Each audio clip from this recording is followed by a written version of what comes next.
जय श्री कृष्णा। आप सभी का मेरे इस चैनल पर बहुत बहुत स्वागत है। आज हम इस वीडियो में लेके आए हैं आपके लिए दशा माता की कहानी। तो चलिए अब हम कहानी शुरू करते हैं। उससे पहले अगर आप मेरे इस चैनल पर नए हैं तो मेरे इस चैनल को सब्सक्राइब करें और आपको मेरी ये कहानियाँ कैसी लगती हैं कमेंट में जरूर लिखें। एक समय की बात है, एक गाँव में एक सास बहू थी। एक दिन सुबह सुबह सास ने बहू से कहा कि जाओ आग लाकर भोजन बनाओ, बड़ी भूख लगी है। बहू हाथ में कड़छी लेकर आग लेने गांव में गई। उस दिन गांव भर में दशा माता की पूजा थी, इसलिए किसी के यहाँ से उसे आग नहीं मिली।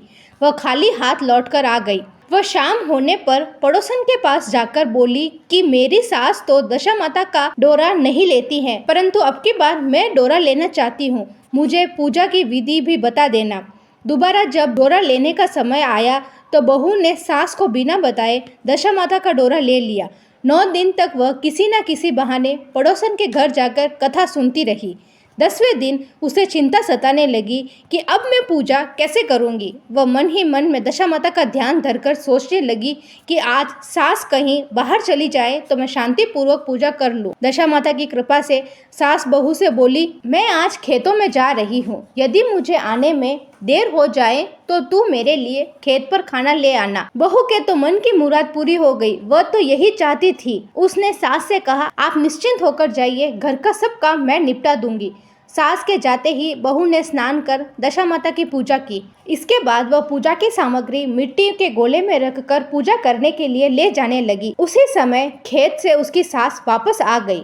सास को देखकर बहू ने जल्दी से उस गोले को छाछ की मटकी में छिपा दिया। उसने सोचा उचित समय पर गोले को माटे से निकालकर पूजा कर लूंगी। सास ने आते ही बहू से कहा, तू मुझे खाना देने क्यों नहीं आई? अब तक क्या करती रही? बहू ने कहा, आज मैंने सिर के बाल धोए हैं, उसे सुखाने में देर लग गई, इस कारण भोजन बनाने में देर हो गई। मैं थाली लगाती हूँ, आप गुस्सा त्याग कर भोजन कीजिए। सास का गुस्सा कुछ शांत हो गया। वह पैर धोकर चौक में बैठी ही थी कि उसका बेटा भी आ गया। वह भी अपनी माता के साथ भोजन करने बैठ गया। सास भोजन कर उठने लगी तो उसका बेटा बोला, मुझे थोड़ा छाछ चाहिए। सास ने बहू को छाछ देने के लिए कहा। बहू बोली, मैं तो रसोई में काम कर रही हूँ, आप ही इन्हें छाछ दे दो।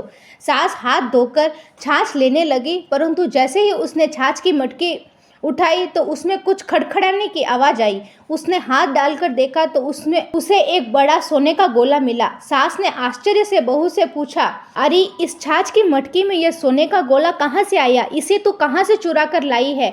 इसे यहाँ पर क्यों छुपा कर रखा है? मैं समझ गई, इसी वजह से तू छाछ देने नहीं उठी। इसका भेद बता, नहीं तो मैं तेरी चमड़ी उधेड़ दूंगी।